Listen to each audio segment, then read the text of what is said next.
তুই বড় হয়ে কি হইতে চাস? ডাক্তার হইতাম স্যার, ডাক্তার। মানুষের শুধু পিড়ি চিকিৎসা দিম, পিড়ি।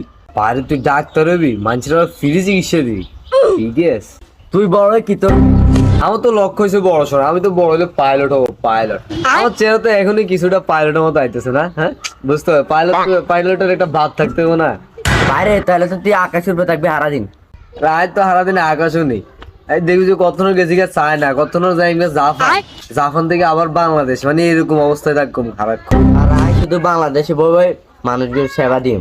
না, তোরটা তো ঠিক আছে, তুই মানুষের খালি সেবা দিবি, বুঝছ না? মানুষের ফ্রিতে সেবা দিবি, মানুষের তোর ভালো করবো, বুঝছ না? আর আজ তো থাকবো সারাদিন, বুঝতে হবে তো জিনিসটা। আমি ডাক্তার না হলে শিক্ষক হইম। কিলে তুই আবার শিক্ষক হবি কিলে? ডাক্তার তো ঠিক আছে। না বেটা, আমি বেটা মানুষের ফিরে ফিরে হরাইম। মানুষের হাতে হরে ডাক্তার ইঞ্জিনিয়ার হয়ে যাবো, তোর মতন পাইলট হয়ে যাবো। না, তাহলে তোর এটাও ঠিক আছে, এটাও ভাবার বিষয়, তাহলে তুই শিক্ষক হ।